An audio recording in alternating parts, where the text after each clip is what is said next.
Hi, I appreciate you being here and thank you for watching. I hope you're doing well. Today's video is on solar panels. I'm going to talk about how we save money by going green with solar panels. In today's video, I'm going to talk about how we were introduced to solar panels, the process that we went through to have it installed, the financing information from the loan that we used to purchase the solar panels, the upfront costs and the incentives that were available for us to defray those costs, the outcome of using the solar panels for about 5 years, and I'm going to provide some references that you might find helpful as well towards the end. But first, here's a little bit about me. Hi, welcome to my channel. Thank you for watching. Here's a little bit about me. My household consists of myself, my husband, and my toddler.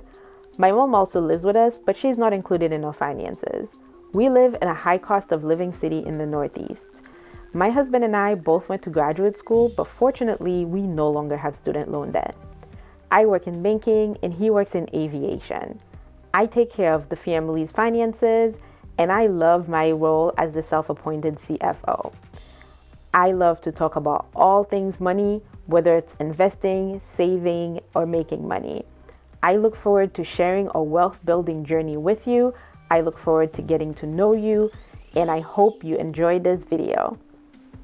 We were first introduced to solar panels a couple of years ago when there were some really good incentives that were promoted by the Obama administration that were prompting a lot of people to install solar panels on their houses. A lot of different solar installation companies cropped up. You might have heard of some of them. Some of them are local, but some of them are really big solar companies. For example, Sunrun is one of them. And there were a lot of flyers that were coming to our houses. When we went to the club warehouses, there were booths that were set up either at Home Depot, BJ's, Costco, and there were even some cold calling that was being done in our home phone number. I know I sound like a total boomer right now by saying that I have a home phone number, but the house was purchased with a phone. We just never bothered to cancel it. Anyway, I digress. We had just moved into our new home and we were very concerned about energy usage. This is supposed to be a forever home, and this was a house that we bought that was bigger because the idea was that we were going to grow in it. And even though we did not yet have children, we wanted a house that was a little bit bigger than where we had moved from. Previously, we had lived in a 2-bed, 1.5 bath townhouse, which was not a huge energy drain. However, with this new house, we might be a little in over our heads when it comes to energy expenses. So when we were contacted by various solar companies, we decided that we were going to do some research and see if it was actually going to be a very good deal. Even though those major national solar companies were the ones who contacted us, when we did end up doing our own research, we made the decision to go with a local company. Once we researched solar and its benefits and we researched some companies, we had to decide whether or not we wanted to lease or buy the panels. You do have a lease option, which is lower upfront cost, but it did come with some downsides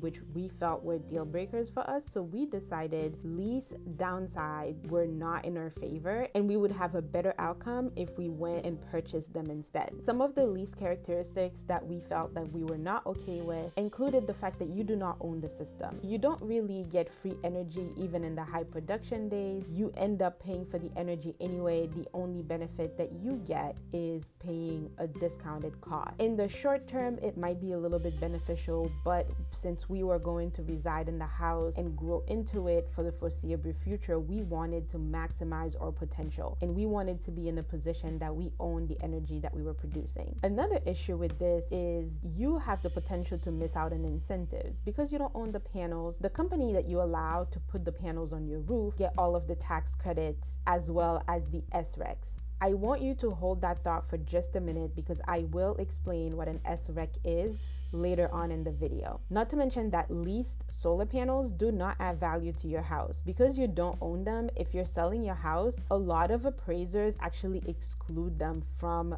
the property. Additionally, there tends to be a lot of restrictions in the agreement. For example, they might require that you make some upgrades to your property, or they might limit what kind of development you do on the property that you own. Part of the reason is that when they use your roof space to put a panel, it is a business for them. Because it's a business, their goal is to generate as much production as possible. You might have some trees in your yard that are not necessarily interfering with the production that you need to run your household, but if it doesn't maximize it to the extent that the owner of the solar panel wishes, they might ask that you cut them down. Along those same lines, you might have to get their permission if you want to build your own property, because they want to make sure that anything that you're building is not going to interfere their ability to maximize their production. For all those reasons, we decided that leasing panels were not okay with us and we preferred to buy them. Here's how the process went. The first step was for us to get an energy audit. The energy audit is an in-person inspection of the home. That inspection allows the energy auditor to determine how the home uses and conserves energy. They have very specific steps that they follow. They subsequently produce a report that contains information on some recommendations on how to use your energy usage, as well as some incentives. For example, they might provide you with some discounted items. They might also provide you with a certificate that allows you to get some pretty significant rebates on appliances, and they might give you some free items like free power strips, free LED lights, low flow shower heads, etc. Once I had my energy audit in hand, I was able to contact the solar installation company, and what they requested of me initially is approximately 2 to 3 months worth of bills. That will allow them to do an estimated average of the amount of electricity that my family uses. Next, they conduct a roof survey. A roof survey is a measurement of the size and position of the roof to determine where the panels should go and exactly how many panels you will need. For example, our house is a north-facing house, which makes our roof ideal for solar installation because the sun sets from east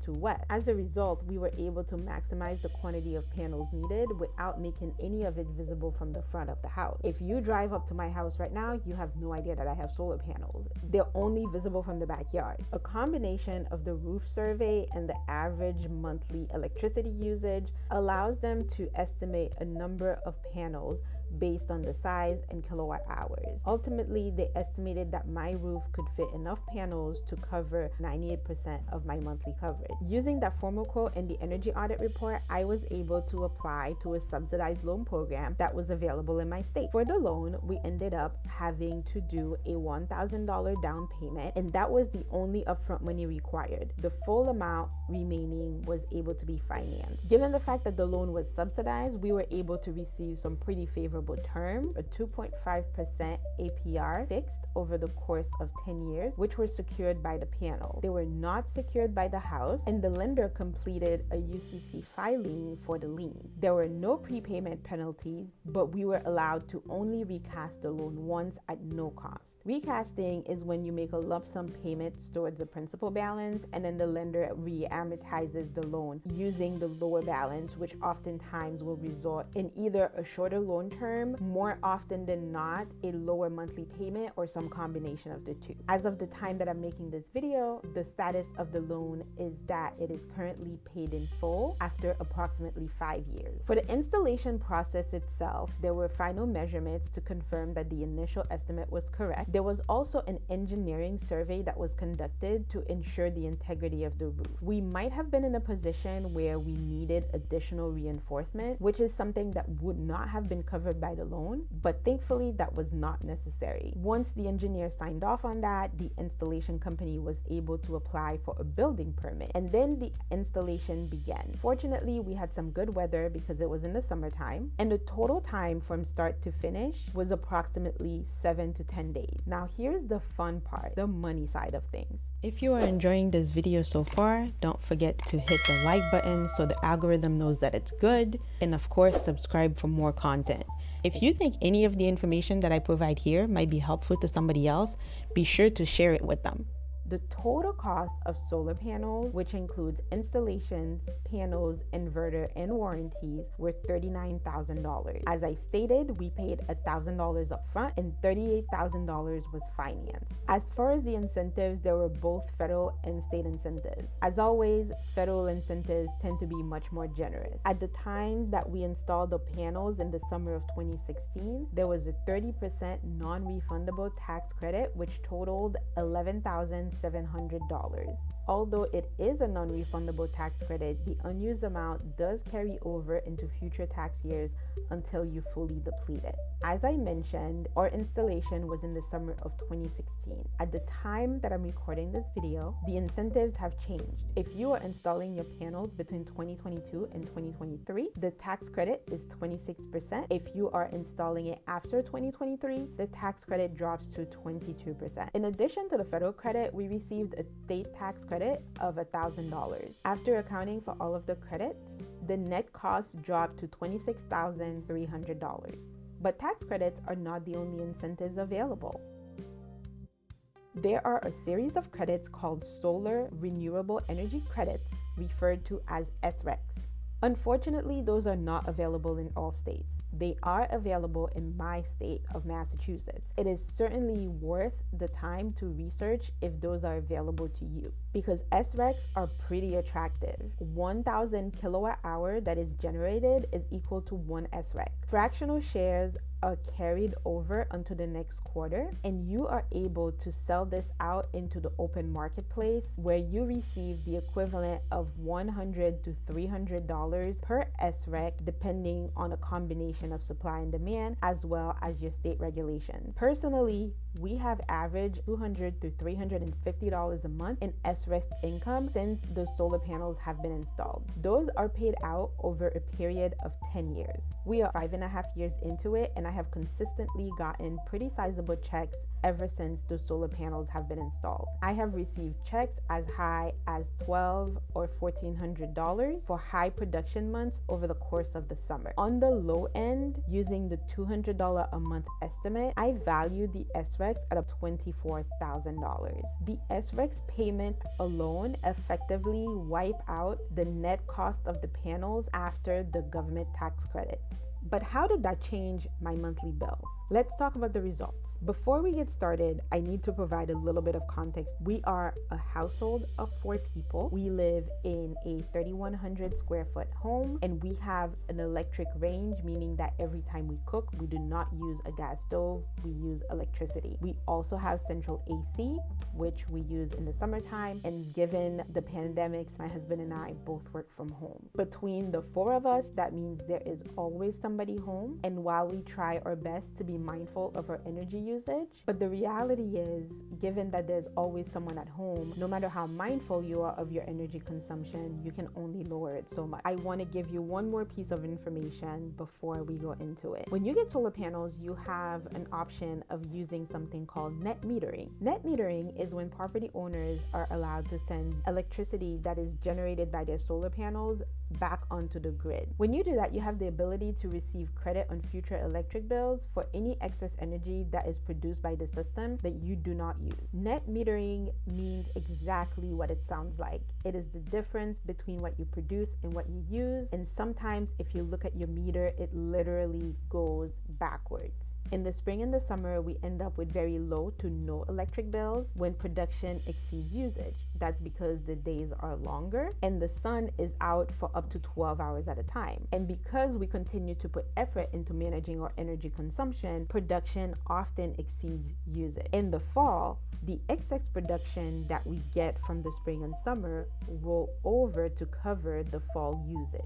However, in the wintertime, we tend to get normal electric bills because the days are shorter since the sun sets around 3 or 4 o'clock, and we also have snow in our region, which then can end up covering solar panels for part of the day after extended snowfall. Also, because it is cold and we do not go out as much in the winter time, we also use more energy. If you look at these images, you can see that some of these areas are highlighted in red. It is very often that we get very low bills, as low as $7, and for about half of the year, we barely have any energy usage that is recorded at all. Between the federal and state tax credits, the SRECs, and the significantly smaller energy bill, we have truly made out like bandits with solar panels.